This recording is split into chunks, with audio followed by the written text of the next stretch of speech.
สวัสดีครับท่านผู้ชมครับขอต้อนรับท่านผู้ชมเข้าสู่รายการยูเรตี้ในช่วงของตะลุยท้องถิ่นครับในวันนี้นะครับท่านผู้ชมผมพาท่านผู้ชมนะครับมาอยู่ที่เทศบาลตำบลหัวทะเลนั่นเองนะครับเป็นที่ทราบกันดีนะครับว่าตำบลหัวทะเลเมืองโคราชเราเนี่ยโอ้โหมีประชากรอยู่ในท้องที่ตรงนี้เป็นจำนวนมากแล้วก็ความเจริญเนี่ยเข้ามาอย่างไม่ขาดสายกันเลยครับมีสิ่งต่างๆที่เป็นโฟกัสที่น่าสนใจมากมายวันนี้ครับเราจะพาท่านผู้ชมนะครับมาพูดคุยกับผู้นำท้องถิ่นตำบลหัวทะเลกันครับตอนนี้นะครับเราอยู่กับท่านนายกเทศมนตรีเทศบาลตำบลหัวทะเลกันแล้วครับนั่นก็คือนายเอกภพ โตมันสันเองสวัสดีครับสวัสดีครับผมสวัสดีครับท่านผู้ชมครับครับโอ้โหวันนี้เรามีเรื่องพูดคุยกันเยอะแยะมากมายเต็มไปหมดเลยในเรื่องของการพัฒนาท้องถิ่นของตำบลหัวทะเลเดี๋ยวเราเริ่มกันเลยครับท่านเขตปกครองของเทศบาลตำบลหัวทะเลเนี่ยตอนนี้เราครอบคลุมพื้นที่ตรงนี้ยังไงบ้างครับครับก็สำหรับเทศบาลหัวทะเลนะครับมีเนื้อที่ 15.95 ตารางกิโลเมตรนะครับก็ติดกับเขตเทศบาลนครนะครับนครราชสีมาแล้วก็ติดกับตำบลตลาดนะครับตำบลหนองมะเริงนะฮะแล้วก็ตำบลหนองบัวสลาแล้วก็ส่วนบางส่วนก็ติดกับตำบลใกล้เคียงก็คือโพกลางครับมีพี่น้องประชาชนตรงนี้อยู่ในพื้นที่ตรงนี้เยอะไหมครับก็ประชากรนะครับตามทะเบียนราษฎร์ก็อยู่ที่ประมาณ 26,000 กว่าคนนะครับไม่ธรรมดานะครับยังไม่รวมประชากรแฝงก็คาดว่าจะมาเกือบ 20,000 คนได้ครับเยอะขนาดนี้ความเจริญเข้ามาเยอะแยะมากมายแต่ก่อนที่จะมาคุยเรื่องนั้นครับท่านครับผมเรียนถามนิดนึงท่านเข้ามาดำรงตำแหน่งกับการเป็นนายกนี้ตั้งแต่ปีไหนครับต้องมีประสบการณ์แบบนี้ตั้งแต่ผมเริ่มตั้งแต่ปี 2537 นะครับตอนนั้นก็เทศบาลยังมีฐานะเป็นอบต.อยู่นะครับก็เข้ามาเป็นสมาชิกนะครับแล้วก็หลังจากที่เข้าเป็นสมาชิกก็ได้รับเลือกจากสมาชิกสภาสมัยก่อนนะฮะเข้ามาเป็นเขาเรียกว่าคณะกรรมการบริหารนะครับก็ยังไม่เรียกว่าเป็นรองนายกหรืออะไรนะครับก็เป็นกรรมการบริหารมา1 สมัยครับหลังจากนั้นก็ได้มีโอกาสนะครับมาลงสมัครเป็นนายกอบต.ครับก็ได้เป็นนายกอบต.แล้วก็อยู่มาได้1 สมัยนะครับผมก็คิดว่ามันน่าจะมีการยกฐานะขึ้นมาเพราะเนื่องจากว่าเราเป็นพื้นที่ที่ติดเมืองนะฮะแล้วก็มีความเจริญมากมายตรงนี้นะครับก็เริ่มเยอะแล้วครับก็ควรจะมีการยกฐานะขึ้นมานะครับก็เลยได้ยกฐานะขึ้นมาเป็นเทศบาลตำบลครับโอ้โหจากอบต.แล้วก็ปรับเปลี่ยนมาเป็นเทศบาลคือเราอยู่กับคนในท้องถิ่นนี้มาหลายสมัยแล้วแหละครับก็ต้องรู้ถึงพฤติกรรมคนในที่นี้เป็นอย่างดี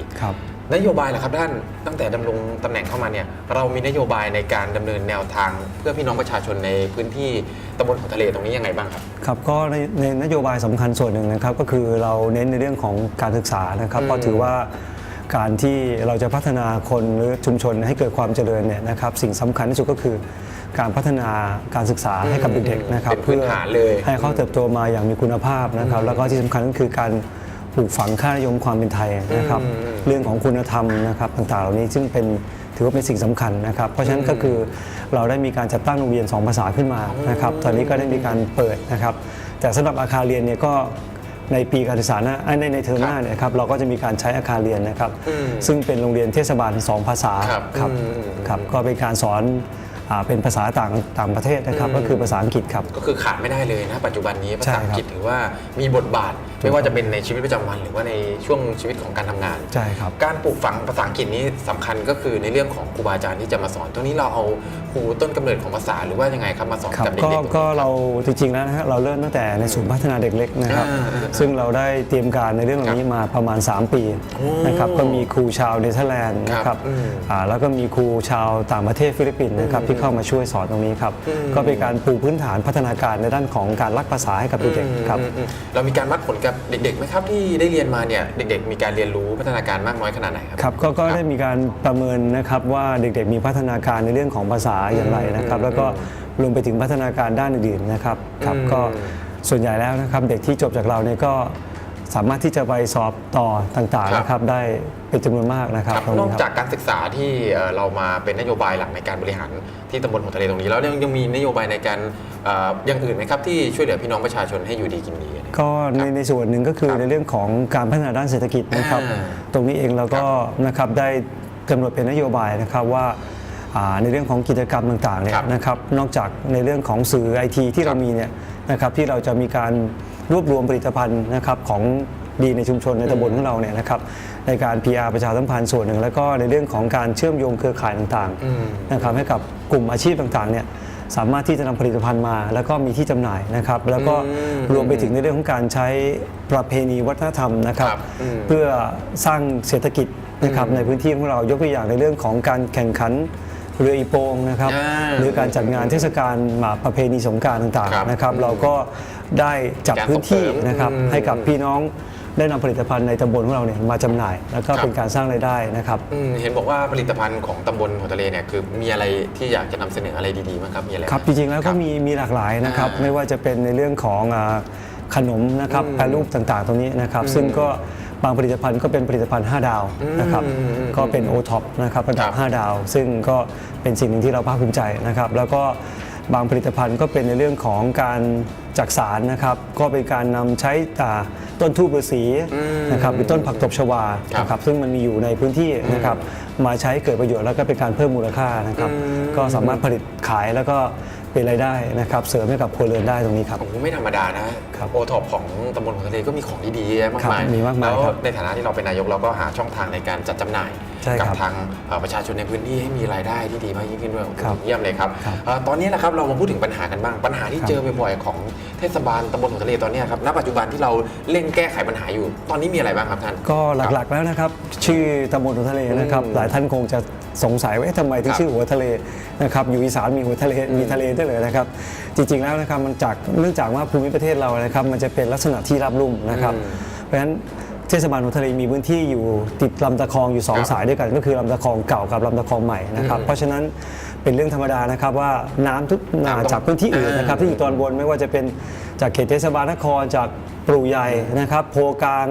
หนองบัวสาราต่างๆเนี่ยจะไหลมาลงที่พื้นที่หัวทะเลนะครับแม้กระทั่งจากตำบลตลาดหรือบ้านเกาะก็จะมาลงในพื้นที่หัวทะเลของเราเพราะว่าจะไหลลงสู่ลำน้ำลำตะคองเพื่อจะไปสู่ลำน้ำมูลนะครับเพราะฉะนั้นปัญหาที่เป็นปัญหาหลักนะครับก็คือในเรื่องของการระบายน้ำนะครับซึ่งเทศบาลเองก็นะครับถือเป็นนโยบายสำคัญครับที่ผมเข้ามาพร้อมกับนโยบายตรงนี้เพราะเนื่องจากว่าเรามองว่ามันน่าจะต้องแก้ไขอย่างเป็นระบบนะครับแล้วก็ต้องอาศัยการบูรณาการกันครับเพราะว่าถ้าเราจะทำเฉพาะพื้นที่เราเนี่ยมันคงไม่จบไม่ได้อยู่แล้วใช่ครับแล้วก็ต้องใช้งบประมาณมากพอสมควรเพราะฉะนั้นในเรื่องนี้เนี่ยนะครับเราเองก็ได้นำเสนอนะครับต่อคณะกรรมการแก้ไขปัญหาน้ำท่วมระดับจังหวัดนะครับแล้วก็ได้รับการความร่วมมือนะครับได้รับความอนุเคราะห์จากท่านผู้ราชการจังหวัดนะครับแล้วก็หน่วยงานนะครับในส่วนของภูมิภาคต่างๆในการสนับสนุนก็ประมาณมาแล้วก็มาต่อจิ๊กซอกันนะครับแล้วก็ผมเชื่อว่านะครับในระยะ 2-3 ปีจากนี้ไปเนี่ยนะครับเรื่องของปัญหาน้ำท่วมที่เกิดขึ้นมาเป็นระยะเวลา10 ปีเนี่ยนะครับตอนนี้ก็เริ่มเบาบางลงไปนะครับปัญหาน้ำที่เคยท่วมขังนะครับระดับสูงก็จะได้รับการแก้ไขไปครับคือเราเห็นผลเลยไหมครับจากเมื่อก่อนแล้วก็หลังจากที่ท่านมาดำรงตำแหน่งแล้วก็เอานโยบายตรงนี้เข้าไปช่วยเหลือพี่น้องประชาชนน้ำนี้ระดับน้ำนี้ลดลงมากน้อยขนาดไหนก็จริงๆบางพื้นที่เองนะครับก็พี่น้องประชาชนก็มีความสุขกันดีก็คือว่าน้ำไม่ท่วมอีกเลยก็มีนะครับแล้วก็บางพื้นที่ก็คือที่เคยท่วมขังนานเนี่ยนะครับแล้วก็ระดับสูงเนี่ยตอนนี้เราก็มีระบบในเรื่องของระบบสูบนะครับเป็นระบบปิดแล้วก็สูบออกมาจากในหมู่บ้านครับตอนนี้ก็ทำให้พี่น้องประชาชนที่เคยได้รับความเสียหายเวลาน้ำท่วมทีเนี่ยเป็นอาทิตย์บ้างเป็นสัปดาห์บ้างนะครับก็สบายใจถ้าตรงนี้ครับเห็นบอกว่าน้ำจากตำบลอื่นในบริเวณใกล้เคียงโดยรอบไหลมาที่ตำบลหัวทะเลนี่เราได้มีการประสานงานกับทางนายกที่อื่นบ้างไหมครับเขาให้ความช่วยเหลือตรงนี้ยังไงครับกับการพัฒนาพื้นที่ตรงนั้นก็ได้มีการหารือร่วมกันนะครับแล้วก็โดยเฉพาะยิ่งครับในส่วนของน้ำที่มาจากหนองบัวสารานะครับที่เราจะได้ยินข่าวทุกปีนะครับตัวนี้เองก็นะครับได้รับความอนุเคราะห์จากทางหลวงชนบทนะครับที่ได้มีการปรับแบบในเรื่องของการก่อสร้างทางสายฉอนะครับเพราะว่าแต่เดิมเนี่ยนะครับทางสายฉอก็คือใช้ในเรื่องของการเป็นทางเลี่ยงเมืองการขยายตัวเมืองนะครับแต่ปัจจุบันนี้นะครับด้านข้างนะครับไซด์เอาเวย์ด้านข้างเนี่ยนะครับที่มีระยะทางความกว้างข้างละ20 เมตรเนี่ยก็ได้ถูกมาใช้เรื่องการระบายน้ำนะครับก็จะทำให้น้ำที่ไหลจากล้นจากหนองบัวสารานะครับปัจจุบันนี้ถ้าระบบสมบูรณ์นะครับก็จะสามารถไหลลงลำตะคองเก่านะครับก็จะทำให้พื้นที่หนองบัวสาราพื้นที่ตำบลหนองระเวียงที่เคยได้รับความเดือดร้อนและก็หัวทะเลเนี่ยนะครับก็จะบรรเทาความเดือดร้อนตรงนี้ไปครับก็ถือว่าเป็นการแก้ปัญหาบูรณาการร่วมกันใช่ครับทำให้อะไรที่มันเดือดร้อนกับพี่น้องประชาชนเนี่ยเราในฐานะผู้นำชุมชนเราก็เข้าไปตรงจุดบำบัดทุกบำรุงสุขต้องใช้คำนี้ดีกว่าครับงบประมาณที่ได้มาแหละครับในแต่ละปีเนี่ยสอดคล้องกับนโยบายที่ท่านได้ทำมาก็จริงๆแล้วงบประมาณที่เราได้รับนะครับก็คงจะไม่เพียงพอนะครับเพราะเนื่องจากว่าในเรื่องของสภาพปัญหาที่นะครับ เราเป็นสังคมเมือง แล้วก็มันจะเป็นในเรื่องของการดูแลเรื่องระบบสาธารณูปโภคเรื่องสิ่งแวดล้อมต่างๆเพราะฉะนั้นงบประมาณที่รับมาเนี่ยก็นะครับไม่เพียงพอเพียงแต่ว่าส่วนหนึ่งก็คือเราได้อาศัยหน่วยงานราชการอื่นๆนะครับในช่วยอนุเคราะห์ในเรื่องของงบประมาณที่จะมาร่วมกันนะครับก็ถือว่าเป็นการทำงานร่วมกันครับ ช่วยกัน ครับท้องถิ่นเองก็ผู้บริหารเองก็ต้องทำหน้าที่ในเรื่องการประสานงานนะครับเพื่อให้หน่วยงานอื่นข้างเคียงเนี่ยได้เข้าใจแล้วก็เห็นถึงสภาพปัญหาร่วมกัน แล้วก็ได้ช่วยกันแก้ปัญหาร่วมกันครับ ในอนาคตแหละครับเรามีทิศทางในการพัฒนาเทศบาลตำบลหอทะเลหรือพี่น้องในชุมชนเนี่ยให้เกิดความเจริญในตรงนี้ยังไงบ้างครับในอนาคต ครับผมคิดว่าในเรื่องของการพัฒนาเรื่องของโครงสร้างพื้นฐานต่างๆนะครับเพื่อรองรับในเรื่องของการขยายตัวของตัวเมืองนี้ถือว่าเป็นเรื่องที่มีความสำคัญนะครับเพราะฉะนั้นนอกจากในเรื่องของการมีถนนที่นะครับทั่วถึงแล้วเนี่ยสิ่งสำคัญก็คือในเรื่องของการมองอนาคตเพราะเนื่องจากว่าปัจจุบันนี้นะครับจะเห็นว่าได้มีปัญหาเพิ่มเติมที่สำคัญก็คือในเรื่องของปัญหาการจราจรที่แออัดนะครับโดยเฉพาะยิ่งบริเวณแยก ปัจ นะ จุ ครั บั บ นนี้ ครับเพราะฉะนั้นเทศบาลเองก็ได้มีการประสานไปยังหน่วยงานนะครับทางหลวงเองทางหลวงชนบทนะครับแล้วก็ที่สำคัญก็คือเราก็ได้มีการดำเนินการในเรื่องการขยายเส้นทางจราจรบางเส้นนะครับแล้วก็สิ่งหนึ่งที่เราจะมีการผลักดันนะครับตอนนี้เรามีการผลักดันอยู่ก็คือการก่อสร้างเป็นโลคอลโรดนะครับถนนเลียบทางรถไฟ เป็นยังไงตรงนี้ ก็จะเป็นถนนที่เรียบนะครับทางรถไฟที่จะต่อเชื่อมจากเขตเทศบาลนครนะครับเพื่อที่จะระบายรถนะครับไม่ต้องมาที่แยกหัวทะเลก็สามารถที่จะระบายมาที่ขนานทางรถไฟนะครับแล้วก็ไปบรรจบกับเส้น 226 ก็คือถนนที่จะไปทางจักราชนะครับทางท่าช้าง แล้วก็จะไปบรรจบกับเส้นสายฉอนะครับถนนสายฉอสายใหม่ตรงนี้นะครับก็ถ้าโครงการตัวนี้นะครับถ้าสำเร็จขึ้นมาได้ก็จะช่วยระบายนะครับแล้วก็จะเป็นถนนสายหลักอีกเส้นหนึ่งครับ ถือว่าเป็นปัญหาที่เราพบเจอณปัจจุบันเลยนะปัญหาการจราจรที่เมือง ใช่ฮะ มันเลี่ยงไม่ได้เลยก็คือเมืองในโคราชเนี่ยมันมีการเจริญเติบโตนักลงทุนต่างๆ ก็เข้ามา ถูก เป็น ต้ ธ อง รรมดาที่รถลาจะเยอะไปเพราะว่า ใช่ ประ ครับ ชากรแห่กันเข้ามาอยู่นี่ ครับ ในฐานะที่เราเป็นผู้นำเราก็ต้องเร่งไปแก้ไข ครับ เพื่อให้พี่น้องประชาชนมีคุณภาพชีวิตที่ดีขึ้น ใช่ครับ ทีนี้พูดถึงคุณภาพชีวิตครับ ครับ เรามีการส่งเสริมคุณภาพชีวิตประชาชนในพื้นที่ของตำบลหัวทะเลตรงนี้ให้มันดีขึ้นยังไงบ้างครับตอนนี้ ก็จริงๆแล้วนะครับเราก็ได้มีการดูแลตั้งแต่เด็กแรกเกิดนะครับตั้งแต่อยู่ในครรภ์ก็ได้มีโครงการงบประมาณนะครับโดยเทศบาลก็ได้สมทบเข้าไปในกองทุนหลักประกันสุขภาพนะครับเพื่อจัดทำโครงการที่จะดูแลนะครับตั้งแต่มารดาตั้งครรภ์นะครับให้คำแนะนำทำอย่างไรที่จะมีครรภ์ที่มีคุณภาพนะครับลูกออกมาแล้วก็นะครับมีคุณภาพในเรื่องของการพัฒนาการในเรื่องของต่างๆนะครับแล้วก็ในที่สำคัญก็คือในเรื่องของการดูแลในเรื่องของกลุ่มผู้สูงอายุนะครับกลุ่มผู้ป่วยเรื้อรังต่างๆตรงนี้นะครับก็เป็นสิ่งหนึ่งที่เราได้มีการดูแลแล้วก็ที่สำคัญคือเราก็ได้มีการอบรมนะครับเพื่อที่จะให้อาสาสมัครนะครับทั้งในส่วนของคนที่เป็นตัวลูกหลานหรือญาติพี่น้องเนี่ยได้มีความรู้ในการที่จะดูแลผู้ป่วยนะครับนั่นก็เป็นส่วนหนึ่งที่เราได้การดูแลนอกเหนือจากนั้นนะครับก็คือในเรื่องของการดูแลสวัสดิการนะครับให้กับกลุ่มผู้สูงกลุ่มผู้พิการนะครับกลุ่มผู้ติดเชื้อ SIV หรือว่ากลุ่มผู้ยากไร้ต่างๆ ซึ่งบางท่านเองเนี่ยนะครับมีบ้านเรือนที่ดูทรุดโทรมลงไปตรงนี้เราก็มีงบประมาณในเรื่องการที่จะเข้าไปดูแลซ่อมแซมนะครับครับผมฮะเพื่อให้มีที่อยู่ที่อาศัยที่มีคุณภาพนะครับเพื่อคุณภาพชีวิตที่ดีขึ้นครับคือเราไม่ได้ละปล่อยปละละเลย ใช่ครับ ตรงไหนที่เราดูแล้วรู้สึกว่าเป็นความทุกข์ของชาวบ้านเราก็เร่งไปดำเนินการแก้ไข ใช่ ตั้งแต่เด็กแรกเกิดมาแล้วก็วางแผนโปรแกรมให้เด็กแบบมีคุณภาพชีวิตที่ดี ใช่ครับ เพื่อความสุขของประชาชนถือว่าเป็นสิ่งสำคัญนะครับ โอ้เยี่ยมครั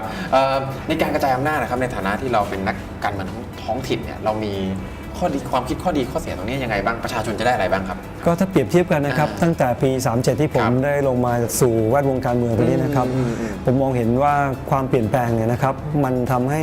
เกิดการพัฒนาที่รวดเร็วยิ่งขึ้นนะครับเพราะเปรียบเทียบกับแต่เดิมที่ยังไม่มีท้องถิ่นนะครับมีแต่อบจหรืออะไรเนี่ยนะครับความเปลี่ยนแปลงที่หลังจากที่มีอบตมีเทศบาลเนี่ยผมคิดว่ามันทำให้ประชาชนเนี่ยนะครับเขาได้รับการตอบสนองได้รวดเร็วยิ่งขึ้น เป็นหน่วยงานที่ใกล้ชิดกับประชาชนมากยิ่งขึ้น ใช่ครับเพราะว่าในขณะที่ท้องถิ่นเองนะครับเทศบาลหรืออบตเนี่ยกว่าที่จะมาเป็นงบประมาณเนี่ยเราจะต้องมีการลงไปประชาคม ไปรับฟังความคิดเห็นของพี่น้องประชาชนถึงสภาพปัญหาถึงมุมมองวิสัยทัศน์ของประชาชนร่วมกันเพื่อที่จะพัฒนาตำบลเนี่ยนะครับเพราะฉะนั้นการที่เราก่อนที่เราจะมาเป็นแผนนะครับจากการประชาคมกว่าที่จะมาสู่เทศบัญญัตินะครับร่างเทศบัญญัติที่จะเสนอต่อสภาเนี่ยมันทำให้เราเห็นนะครับแล้วก็ใกล้ชิดแล้วก็สามารถนำงบประมาณเนี่ยมาใช้ให้เกิดประโยชน์และเกิดประสิทธิภาพมากครับ โอ้โหสุดยอดครับ และการก่อสร้างสิ่งอำนวยความสะดวกเช่นอาคารศาลาฟิตเนสตอนนี้เรามีการเสริมตรงนี้ยังไงบ้างครับให้กับ คนในพื้นที่ครับ ครับก็เป็นส่วนหนึ่งที่ผมมองว่าเมื่อเราเป็นเขตเมืองสิ่งสำคัญก็คือในเรื่องของการส่งเสริมในเรื่องของมีการมีสวนสาธารณะนะครับเพื่อเป็นปลอดแล้วก็ที่สำคัญก็คือว่าผมมองไปว่านอกจากที่จะให้คนมาออกกำลังกายกันแล้วเนี่ย ครับ นะครับถ้าเราได้เห็นคุณพ่อคุณแม่เนี่ยได้จูงลูกมานะครับหรือว่าพาปู่ย่าตายายมาร่วมด้วยเนี่ยมันจะกลายเป็นสังคมที่มีความอบอุ่นนะครับสิ่งที่เรามองกันมากกว่านั้นนะครับเพราะฉะนั้นตรงนี้เองก็เป็นส่วนหนึ่งครับที่เรามองว่าเมื่อเราเป็นสังคมเมืองเนี่ยบางครั้งเนี่ยนะครับความรักความอบอุ่นในครอบครัวสถาบันครอบครัวเนี่ยมันดูจะอ่อนแอลงไปเพราะฉะนั้นเราทำยังไงเราจะเติมความเข้มแข็งตรงนี้เกิดขึ้นมาครับ สร้างตัวกลางขึ้นมา ใช่ครับ ให้ครอบครัวเนี่ยเขาได้อยู่ด้วยกันในบรรยากาศช่วงเย็นๆไปไหนไปวิ่ง ครับ ไปออกกำลังกาย ใช่ครับ มีฟิตเนสดีๆที่สร้างขึ้นมา ให้มีพื้นที่ในการที่จะมีกิจกรรมร่วมกันของคนในครอบครัว ค ค รั รั บบ ทีนี้กิจกรรมดีๆแบบเนี้ยครับที่ทางเทศบาลตำบลหัวทะเลได้จัดขึ้นเป็นประจำทุกปี แล้วก็เป็นไฮไลท์ของเมืองโคราชเลยมีชื่อเสียงมากนั่นก็คือเทศกาลวันลอยกระทง ครับ ตอนนี้เตรียมการไปถึงไหนแล้วครับจะถึงแล้วครับเนี่ย ครับตอนนี้ก็ได้มีการประชุมนะครับเตรียมทีมงานของปีนี้นะครับเพื่อให้พี่น้องประชาชนที่รอคอยว่าปีนี้เราจะมีอะไรที่ ครับ นะครับเป็นสีสันให้กับพี่น้องประชาชน เพราะเนื่องจากว่านอกจากจะมีเป็นเทศกาลลอยประเพณีลอยกระทงแล้วนะค ครั รับบ เราก็ยังมีเทศกาลของการแข่งขันเรืออีโปงนะครับแล้วก็ที่สำคัญก็คืองานโคมไฟซึ่งเป็น ครับ งานโอท็อปนะครับเป็นชิ้นงานที่เป็นผลิตภัณฑ์ของคนหัวทะเลนะครับ ครับ ซึ่งเราได้เพิ่มมูลค่าจากงานลวดดัดธรรมดาเนี่ยมาต่อเติมขึ้นมาให้เป็นงานโคมไฟ แล้วก็เป็นการเพิ่มมูลค่าตรงนี้นะครับครับ นี่แหละครับไฮไลท์งานลอยกระทงที่กำลังจะถึงนี้ ครับ ในปีนี้รับรองยิ่งใหญ่อลังการไม่แพ้ปีก่อนๆที่ผ่านมาแน่นอนครับท้ายนี้ครับท่านนายกอยากให้ท่านนายกครับฝากถึงประชาชนในพื้นที่หน่อยครับว่าตอนนี้เรามีความรู้สึกตรงนี้ยังไงอยากจะส่งสารกับพี่น้องประชาชน ครับ ในพื้นที่ครับ ก็ฝากกลับเรียนถึงพี่น้องประชาชนชาวหัวทะเลนะครับว่าในการพัฒนานะครับผมเองก็ในฐานะที่เป็นตัวแทนพี่น้องประชาชนนะครับก็พยายามนำปัญหานะครับที่เกิดขึ้นแล้วก็นโยบายที่ได้เรียนกับพี่น้องประชาชนนะครับมาขับเคลื่อนนะครับเพื่อให้เกิดความเป็นรูปธรรมแล้วก็เพื่อทำให้ตำบลหัวทะเลของเรานั้นมีการพัฒนาในทุกๆด้านนะครับ ครับ แล้วก็ที่สำคัญก็คืออยากเห็นรอยยิ้มอยากเห็นความสุขของพี่น้องประชาชนนะครับนั่นก็คือสิ่งที่นะครับเป็นหัวใจของการทำงานของผมครับ ครับโอ้โหเยี่ยมมากครับก็วันนี้ต้องขอบคุณท่านนายกมาก ขอบคุณ ค ครั รับบ ที่มา ครับ สละเวลาให้รายละเอียด ครับ ให้เรามาทราบถึงว่าในฐานะคนที่เป็นหัวเรือใหญ่ของตำบลเนี่ย ครับ เรามีการพัฒนาให้พี่น้องประชาชนที่อยู่ในพื้นที่ต่างๆของตำบลหัวทะเลเนี่ยมีความสุขได้อย่างไรครับ ครับ ท่านผู้ชมครับนี่แหละครับความรู้สึกของท่านนายกนะครับที่ได้มาบอกเล่ากับท่านผู้ชมได้ฟังนะครับส่วนผมครับก็รู้สึกว่าเป็นเรื่องที่น่ายินดีนะครับว่ามีผู้นำชุมชนนะครับที่เข้าไปดูแลพี่น้องประชาชนไม่ว่าจะเป็นในเรื่องของน้ำท่วมการศึกษาคุณภาพชีวิตแบบนี้แหละครับที่สมกับการเป็นผู้นำครับต้องติดตามครับว่าผมเนี่ยครับจะพาท่านผู้ชมไปคุยกับใครไปคุยอะไรยังไงอีกแต่รับรองนะครับว่าเป็นสเปเชียลแน่นอนครับวันนี้ต้องลาท่านผู้ชมไปก่อนครับหมดเวลาแล้วครับกับช่วงตะลุยท้องถิ่นวันนี้ขอลาไปก่อนครับสวัสดีครับ